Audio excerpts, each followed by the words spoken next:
Ce journal vous est offert par le FPI, Fonds de promotion de l'industrie, votre partenaire privilégié pour la réussite de vos projets.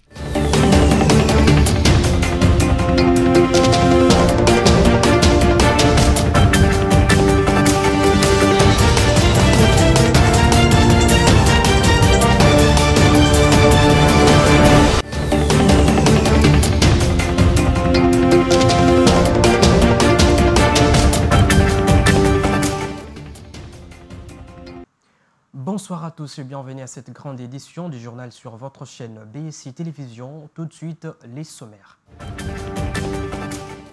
Un mandat d'arrêt a été lancé par la justice militaire congolaise contre Corneille Nangaa, ancien président de la Commission électorale nationale indépendante CENI, devenu aujourd'hui rebelle et chef de l'Alliance Fleuve Congo, qui est soutenu par les Rwandais.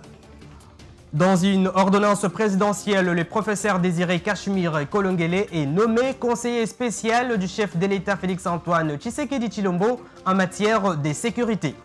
Réunion entre la première ministre et l'inspection générale des finances qui s'est tenue dans le cadre de la réduction du train de vie des institutions. Il ressort que l'IGF veillera à ce que les dépenses en procédure d'urgence soient strictement limitées. Encore une fois, bienvenue. Le président de la République Félix-Antoine Tshisekedi Tshilombo a signé quelques ordonnances présidentielles qui ont été lues par sa porte-parole Tina Salama à la RTNC dans la nuit du mercredi à ce jeudi. Parmi les nominés, nous avons entre autres Rosette Moïse Niamale, nommée ambassadrice de la République démocratique du Congo au Brésil, François Kouna, nommé ambassadeur de la République démocratique du Congo en Thaïlande, Jean Néron Ngounou, nommé ambassadeur de la République démocratique du Congo au Djibouti, Charles Moutamutu, cadre à l'ACP des Gentilingobila, nommé DGA d'Air Congo, et Eberende Kolongele est nommé conseiller spécial du président de la République en matière de sécurité. Il remplace à ses postes Jean-Louis Essambo. Et parmi les décisions importantes annoncées dans cette série d'ordonnances présidentielles figure la prorogation de l'état de siège dans les provinces du Nord Kivu et des littoraux. On écoute Tina Salama. Du Congo, vu la nécessité et l'urgence, le Conseil des ministres entendu ordonne, article 1er, est prorogé pour une période de 15 jours prenant cours le 6 février 2025, l'ordonnance numéro 21/015 du 3 mai 2021, telle que complétée à ce jour, portant proclamation de l'état de siège sur une partie du territoire de la République démocratique du Congo. Article 2 sont abrogées toutes les dispositions antérieures contraires à la présente ordonnance. Article 3, la première ministre, le vice-premier ministre, ministre de l'Intérieur, Sécurité, Décentralisation et Affaires coutumières, le vice-premier ministre, ministre de la Défense nationale et ancien combattant, ainsi que le ministre d'État, ministre de la Justice et garde des Sceaux sont chargés, chacun en ce qui le concerne, de l'exécution de la présente ordonnance qui sort ses effets à la date de sa signature. Je l'ai annoncé au sommaire de ce journal. Les procès qui avaient débuté le 24 juillet 2024 à vivre 25 personnes être poursuivies aux côtés des Corneille Nangaa. La cour militaire de Kinshasa-Gombe a lancé le mercredi 5 février un mandat d'arrêt international contre Corneille Nangaa, chef du groupe rebelle de l'Alliance du Fleuve Congo, soutenu par les Rwandais. Une condamnation qui intervient dans un contexte de tensions sécuritaires très tendues en RDC. Suivez.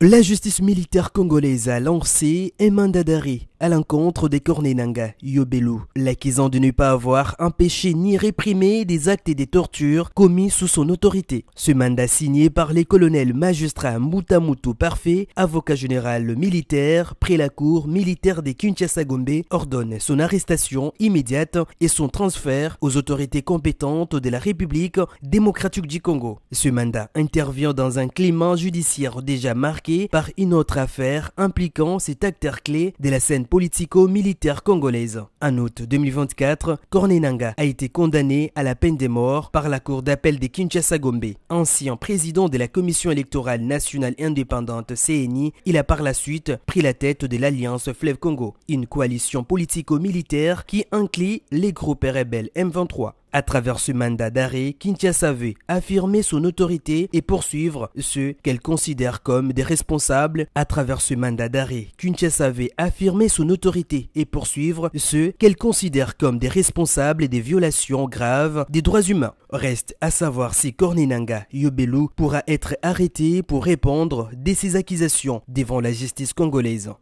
Et sachez que les biens des Corneille Nangaa sont désormais affectés au patrimoine public de l'État congolais, notamment à certains services de la justice civile et militaire, à dater du vendredi 31 janvier dernier. Un autre mandat d'arrêt international a été émis à l'encontre de Jean-Jacques Mamba Kabamba, actuellement en Belgique pour crimes de guerre. Et selon un document officiel signé par le colonel magistrat Mouta Muntu Parfait, avocat général militaire près la cour militaire de Kinshasa-Gombe, et selon le mandat référencé RMP numéro 441-24-LIM, RPA numéro 331-2024, Jean-Jacques Mamba Kabamba est poursuivi pour des homicides internationaux, torture et traitement inhumain, attaques contre des habitations civiles et actes de violence dirigés contre la population civile de faits qualifiés des crimes de guerre au regard de quelques articles du Code pénal congolais. La justice militaire a ordonné l'arrestation immédiate de Jean-Jacques Mamba Kabamba où qu'il se trouve et son transfert sous bonne garde sur les territoires de la République démocratique du Congo. Et à la primature de la République démocratique du Congo, la première ministre Judith Suminwa Tuluka a reçu l'inspecteur général, le chef des services Gilles Alinguete, pour renforcer les contrôles des finances publiques et encadrer les dépenses conformément aux instructions du chef de l'État Félix-Antoine Tshisekedi Tshilombo. Ceci s'inscrit dans le cadre de la réduction du train de vie des institutions. Suivez les comptes rendus faits par Gilles Alinguete. En effet, il y a un mois, un arrêté interministériel de finances-budget venait d'être pris sur instruction de son Excellence Madame la Première ministre chef du gouvernement qui met de l'ordre dans l'exécution des dépenses en procédure d'urgence. Désormais, on ne peut exécuter en urgence que les dépenses sécuritaires et les dépenses en rapport avec les déplacements des chefs des institutions. Les choses sont maintenant beaucoup plus claires pour l'inspection générale des finances qui est au niveau de la chaîne de la dépense. Et nous en avions également profité pour présenter à l'autorité des dossiers économico-financiers qui sont en train d'être traités par l'inspection générale des finances et qui méritent une attention particulière du gouvernement. Voilà l'objet de notre visite. Oui, il y a eu plusieurs dossiers. Nous avions parlé avec l'autorité des dossiers Ségus. Nous avions parlé des dossiers exécution des exonérations dérogatoires. Nous avions parlé avec l'autorité les dossiers importants des subventions que les fonds de promotion à l'industrie FPI accorde alors que la loi qui régit FPI est claire. Le FPI n'a pas vocation à faire des subventions. Le FPI est là pour accorder des prêts remboursables aux industriels. Nous avions évoqué aussi les dossiers en rapport avec l'élargissement de l'assiette fiscale, avec la découverte de certains contribuables qui étaient opérationnels dans les banques commerciales mais qui n'étaient pas connus de notre administration fiscale.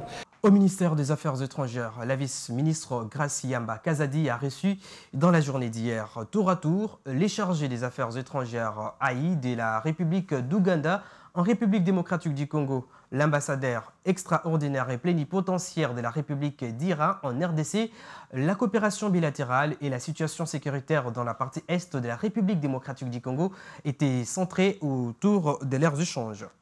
La chef de la diplomatie congolaise poursuit son plaidoyer sur la situation de l'Est de la République démocratique du Congo. Thérèse Kaikwamba Wagner a entamé sa tournée européenne par un entretien avec la haute représentante pour les affaires étrangères et la politique de sécurité et vice-présidente de la Commission européenne avec qui elle a discuté de la nécessité de mesures fermes de l'Union européenne contre les Rwandais, notamment la révocation du statut du pays contributeur aux troupes de l'organisation l'Organisation des Nations Unies. L'embargo sur les exportations de minerais étiquetés comme rwandais et les sanctions ciblées contre les responsables politiques et militaires. À Kinshasa, la vice-ministre Grace Yamba Kazadi a reçu le chargé d'affaires AI de la République d'Ouganda en RDC. Grace Yamba Kazadi et Matata Frankman ont évoqué l'évolution de la situation sécuritaire dans la partie est de la RDC ainsi que les récents événements enregistrés dans quelques résidences diplomatiques à Kinshasa suite à la colère de la population. Elle a également reçu l'ambassadeur extraordinaire et plénipotentiaire de la République islamique d'Iran en RDC, Amir Hosseini. Les relations bilatérales entre la RDC et l'Iran ainsi que la guerre dans la partie est ont également été évoquées au cours de cette audience.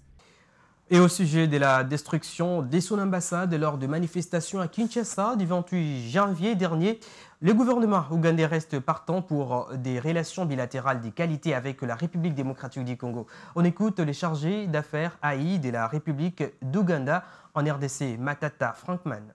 Thank you. The minister indeed received me just a few minutes ago. Merci. En effet, j'ai été reçu par Madame la vice-ministre. The minister wanted to express to me her sincere sympathies La vice-ministre voulait me transmettre ses profondes sympathies regarding the damage that was caused to the embassy concernant les dégâts by the rioters dont a été victime l'ambassade which suite aux happened manifestations on 28th. violentes qui ont eu lieu le 28 As you are all janvier. aware, our embassy was destroyed. Comme vous le savez, notre ambassade a été détruite. We have no offices as we talk. Au moment où nous parlons, nous n'avons pas de bureau. And then the Prime Minister visited us on that day. Et Madame la Première ministre nous a rendu visite le même jour. For whom we thank very much. Et ce pourquoi nous la remercions Because, vivement. De ce jour porté autour de ces événements où la RDC a exprimé ses regrets par rapport à cette situation. And she expressed the sympathy of the government. Elle a également transmis les sympathies du gouvernement. And we have come up with the way forward. Et nous avons défini ensemble les perspectives d'avenir on what to do. sur ce que nous devrons faire. As you are all aware also, Et comme vous le savez certainement, the Prime Minister Madame la Première ministre did not only visit our embassy, n'avait pas seulement visité notre she ambassade, also visited all the other embassies that were affected. elle a également rendu visite aux autres ambassades affectées. From that perspective, Donc de ce point de vue, it is clear that the government is looking at a robust way nous pouvons déduire que le gouvernement envisage une solution robuste on how to come to the help of these embassies that were destroyed. Comment venir voler au secours de ces ambassades qui ont été détruites. Et en politique, après avoir rencontré le président de la République Félix-Antoine Tshisekedi Tshilombo, l'opposant Martin Fayulu, la CENCO et l'ECC ont rencontré cette fois-ci Délicé Sanga, président du parti politique En Vol, pour discuter de sa participation au dialogue national à venir. L'objectif de cette rencontre n'est rien d'autre que convaincre ces Sangas de s'engager dans ce processus crucial pour l'avenir de la République démocratique du Congo. Suivez. Poursuivant leur consultation du dialogue sur la paix et l'unité nationale, les dirigeants de la CENCO et de l'ECC se sont rendus cette fois-ci chez le président du parti politique En Vol, Délicé Sanga, qui était accompagné des signataires du sursaut national. Ces derniers ont été convaincus de s'engager dans ces processus cruciaux pour l'avenir du pays. Et ils ont été très réceptifs. Ils nous ont accordé beaucoup d'attention, mais nous avons surtout aimé leur contribution pour l'amélioration des propositions que nous avons faites. Donc le projet est acceptable et recevable. Et ils ont suggéré quelques amendements dont on ne manquerait pas de prendre compte. On n'oubliera pas de considérer dans l'élaboration de termes de référence que nous sommes en train de préparer et on va continuer la tournée. Dans un contexte politique tendu, les deux institutions religieuses, à savoir l'Église catholique et protestante, ont mis l'accent sur l'importance d'un dialogue inclusif réunissant toutes les forces politiques. Elles ont insisté sur le fait que l'absence de certains acteurs pourrait nuire à la réconciliation nationale voulue. Et à l'international, l'Égypte et la Palestine ont tenu des discussions le mercredi pour élaborer des plans de restrictions pour la bande de Gaza dévastée par la guerre, en veillant à ne pas déplacer les Palestiniens de leur territoire. Et cette rencontre a eu lieu au Caire entre le ministre égyptien des Affaires étrangères Abdel Hatti et le premier ministre palestinien et ministre des Affaires étrangères Mohamed Mustafa. Suivez. Le ministre égyptien des Affaires étrangères a rencontré mercredi de hauts responsables palestiniens en visite au Caire. Ces rencontres ont eu lieu un jour après que le président Donald Trump a proposé que les Palestiniens déplacés à Gaza soient réinstallés de manière permanente en dehors du territoire déchiré par la guerre et que les États-Unis deviennent propriétaires de l'enclave. Le ministre des Affaires étrangères Badr Abdelhati a reçu le premier ministre palestinien Mohamed Mustafa et le secrétaire général du comité central du Fatah, Djibril Raljoub. Lors de la rencontre avec le premier ministre Mustafa, le chef de la diplomatie égyptienne a réaffirmé le soutien de l'Égypte au peuple palestinien. La suggestion de Donald Trump a été faite lors d'une conférence de presse à la Maison-Blanche, avec le premier ministre israélien Benjamin Netanyahou souriant lorsque le président a détaillé son plan visant à construire de nouvelles colonies pour les Palestiniens en dehors de la bande de Gaza et à faire en sorte que les États-Unis s'approprient la reconstruction du territoire déchiré par la guerre pour en faire la Riviera du Moyen-Orient. La proposition a été rapidement rejetée et dénoncée mercredi par les alliés et les adversaires des États-Unis. Et ce journal touche à sa fin, mais avant tout, les rappels des principaux titres.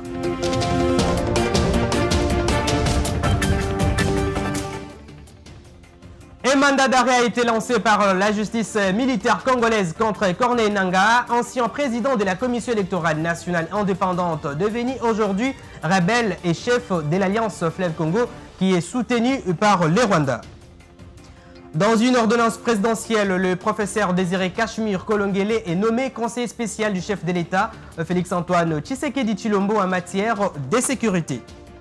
Réunion entre la première ministre et l'inspection générale des finances qui s'est tenue dans le cadre de la réduction du train de vie des institutions. Il ressort que l'IGF veillera à ce que les dépenses en procédure d'urgence soient strictement limitées. Mesdames et messieurs, ce journal est complètement terminé. Merci de nous avoir suivis. Au revoir et à la prochaine.